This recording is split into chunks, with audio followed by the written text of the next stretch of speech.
Welcome to Plead the Facts, presented by KI Legal.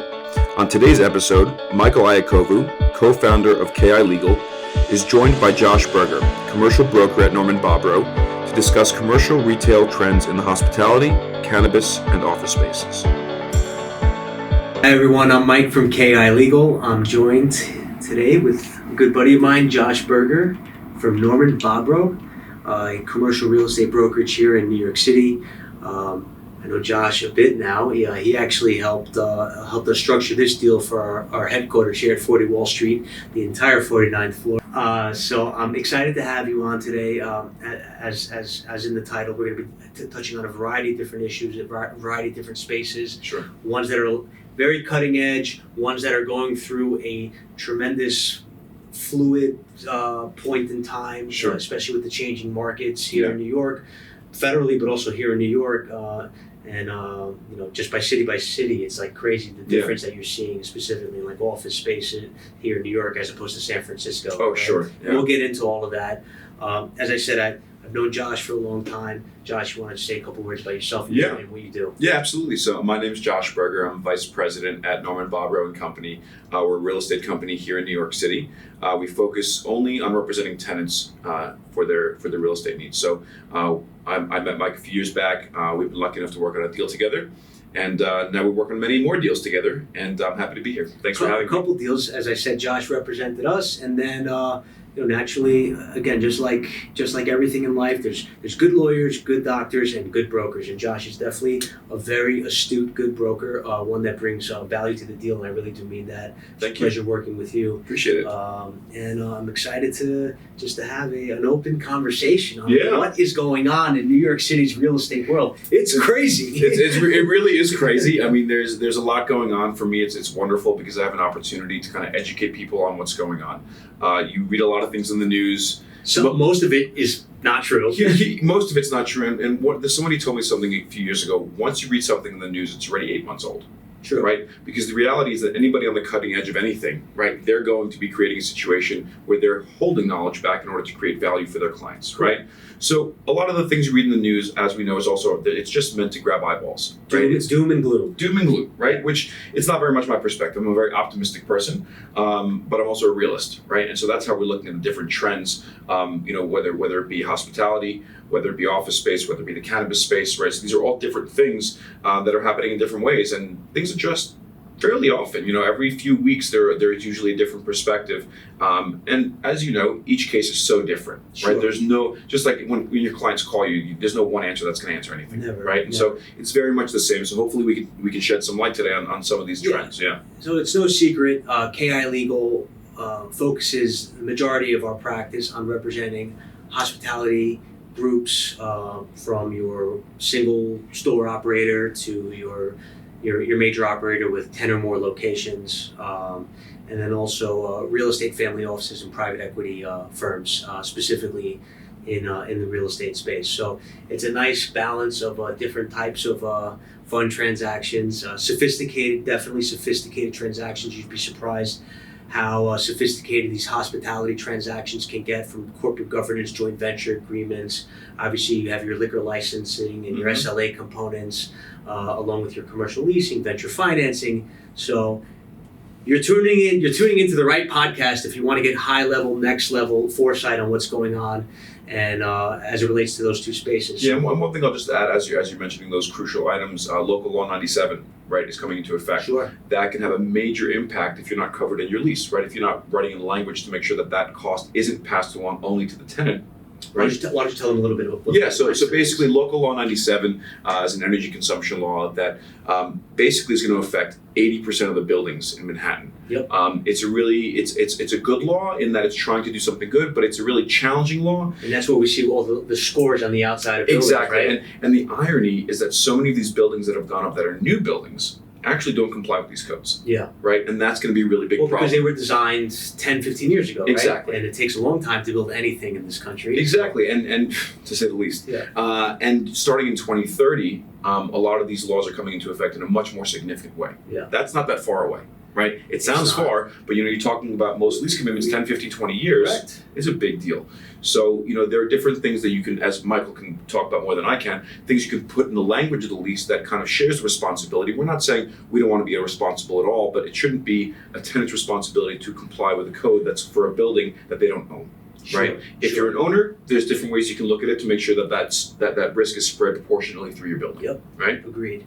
And with that, we've discussed hospitality retail trends. I've done podcasts, written articles, social media, you name it. It's a very, very, again, fluid situation, as I said before. What are you seeing now in terms of deal making as it relates to hospitality operators? Yeah, it's a great question, and like so many things in the New York City market these days, there's no one answer, right? You're finding that a lot of the hotter retail areas, whether you're talking about Tribeca, Soho, Lower East Side, East Village, the spaces that are already built as restaurants are flying off the market, right? Meaning, if key money included? Most of the time not. Okay. Most of the time not, and that's what's interesting. So when they're coming in, that's how they're getting the higher rent, right? So there's no key money, but they're saying, hey, give us another $5,000 a month in rent. Got it. Right? So depending on the business model, that actually could be a good thing, right? If you're an operator that doesn't have a lot of capital coming in, right, to start with, right? Yep. That's a good idea. But in those situations, you almost concern yourself about being underwater day one on a rent that's too high, especially given labor costs, especially given food costs and things like that, right? So what some owners are doing is they're saying, we'll give you an artificially low rent for the first few years. Yep, to soften the blow. Just exactly, so that people can get in the business, get their trends up in terms of their sales. So yeah, I mean, and that's interesting because pre-COVID, right, very much a landlord's market across every single asset class in New York City and in the surrounding areas. We would see super high rents per square foot, like groundbreaking high rents, and then you saw a lot of key money as a new operator coming into the space.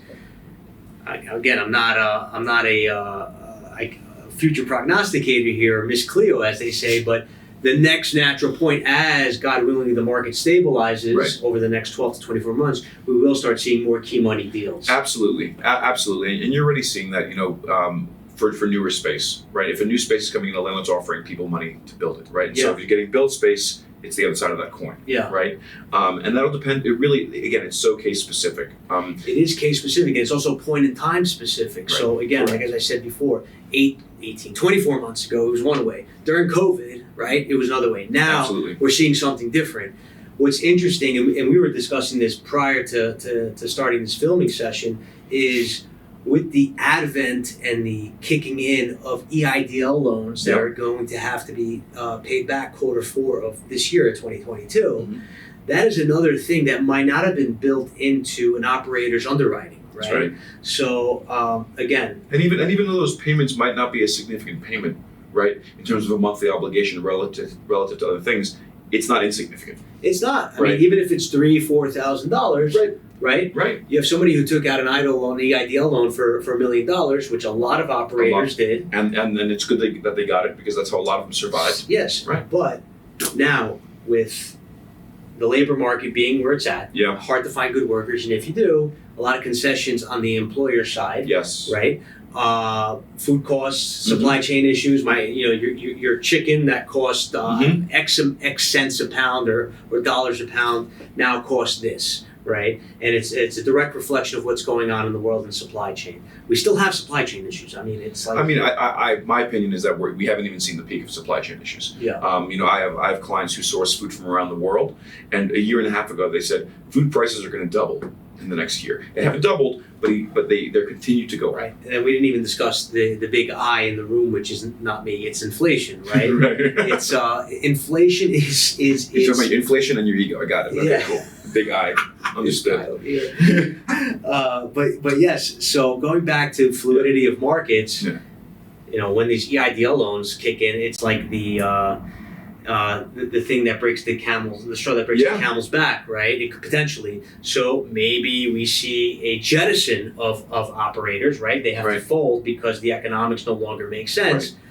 And maybe deals start coming down again. I don't know. No, and I think the point that you're bringing up is really important because, like I keep saying, each case is so specific. And the reason I said that is, let's say you're not dealing with an institutional landlord, right? You're dealing with mom and pop building owner who wants a good tenant, right? And you want to have a good conversation with them saying, hey, here's my business. I do have this going on. I do have that going on. So can you help me out for the first couple of years, like we were saying, with the lower rent, which could help offset that risk of the EIDL payments, right? But now, like you're saying, now's the time to look at that, right? Don't wait until your first payment is due January 1st or whenever it's due in order to account for it. And again, just like underwriting, but also how you approach a landlord if you're on the tenant side, right? Or if you're a landlord, what you're thinking about. Right. If there's debt on your building and you have financial loan covenants, right? Every 6 months you need to do a self-reporting to your lender.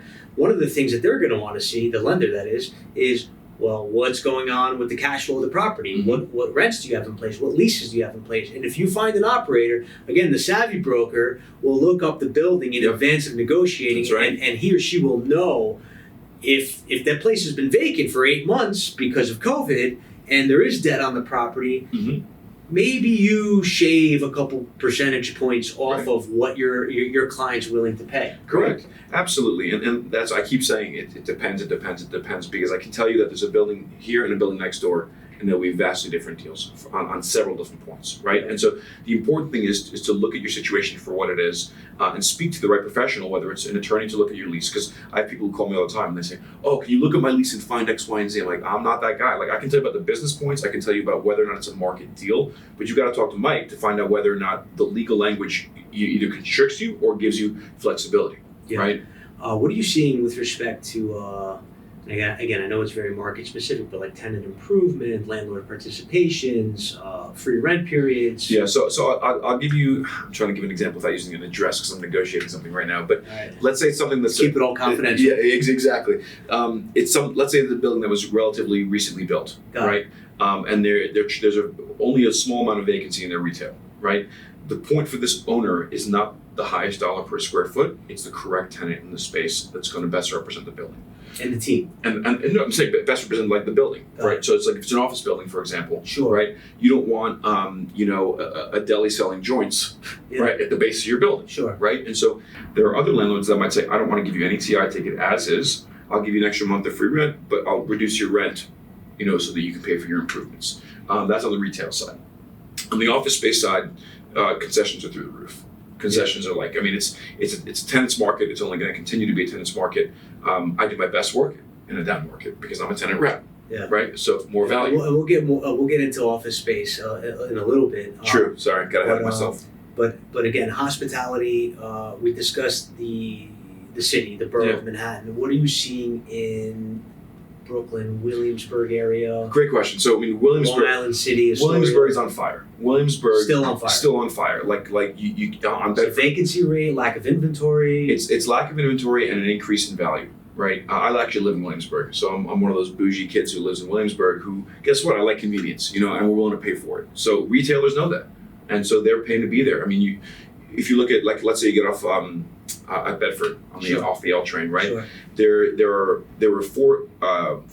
8 plots of land in the last 6 months, 2 separate pieces of 4 that were demolished and they're building up new construction, right? So you have probably 6 or 7 new developments going up within 10 blocks of the L train. Still building. Still haven't even gone up yet. So those retail spaces are removed from the market. Right, so the other spaces that are available become more valuable. Right, longer term. Makes sense. It'll continue that way. But like restaurants in Williamsburg, you can't find them. They're on the market for a week and then they're off. Even to look for spaces for a bodega, like for a deli doing like coffee and eggs. Also you can't find it. But that's on the main corridor, right? On Bedford. When you get off the main corridor, you're still finding some availability, but they're leasing very quickly. But Williamsburg, I think, is really the anomaly in the market, right? When you look at Long Island City, there's a lot of spaces that have been sitting vacant. Right?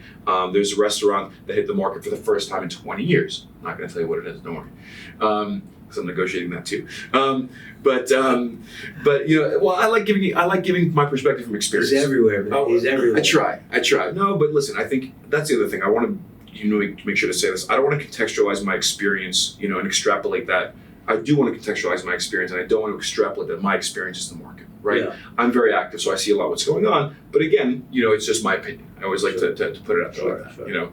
Long Island City is still growing, right? There's more and more apartments going up. There's still value there, but I think it's going to take a little bit to tenant those buildings, right? And so once that density gets back up or gets up, then those retail spaces will be more valuable. So it remains to be seen. I think with the, I hate to say it, but with the advent of a recession, potential recession, but I think at this point, the powers that be have kind of come on the record and said that there will be some form, shape, type of recession in 2023. Yeah, I mean, we're in a recession.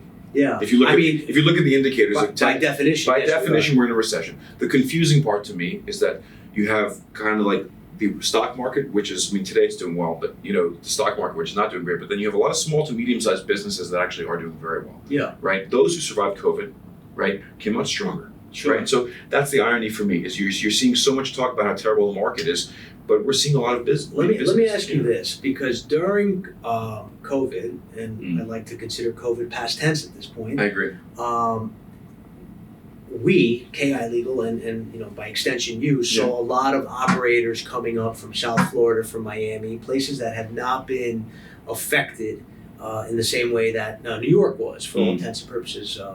Looking to open up shop here, score a good deal. Obviously, New York is the best market in the entire world. Don't get it twisted. It's not wrong.